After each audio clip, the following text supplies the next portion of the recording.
So this is how you,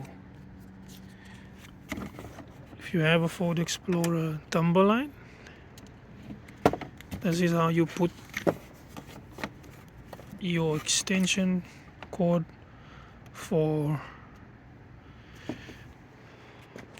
your engine block heater, because this thing is too small. It's way too small. So you gotta put, if you put it here, which people have a problem, if you put it here, it's so short it doesn't close the hood properly. So what I did was if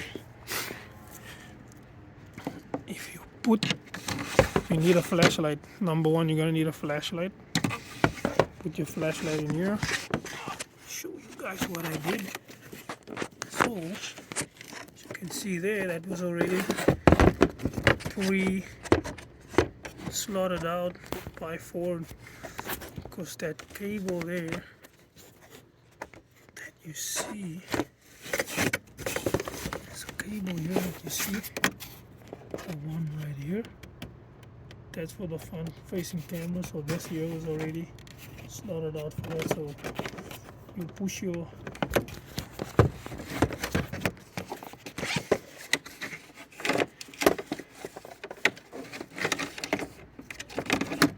extension cord through there, and then you can kind of see side of there where it goes. I got the light shining, you can kind of see where it goes through, and then you just gotta feed it until it comes out of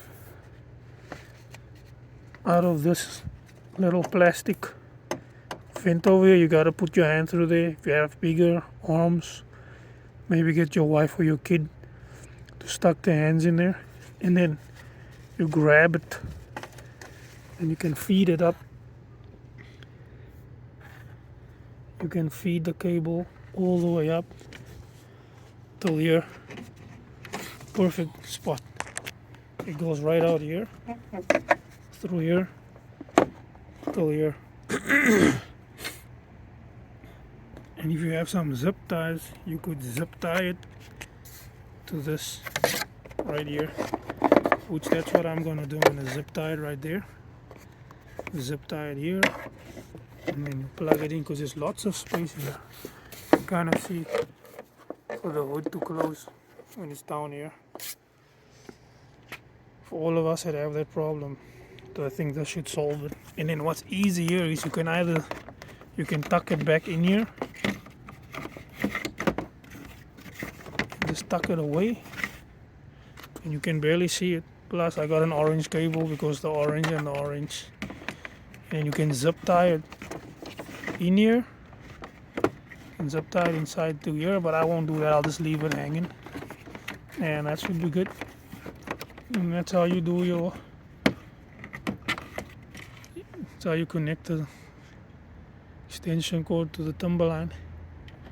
I don't know about the other Explorers, but that's how it works for me on the timberline. Hope that helps you guys out, because it's certainly going to help us out here in Canada, Alberta.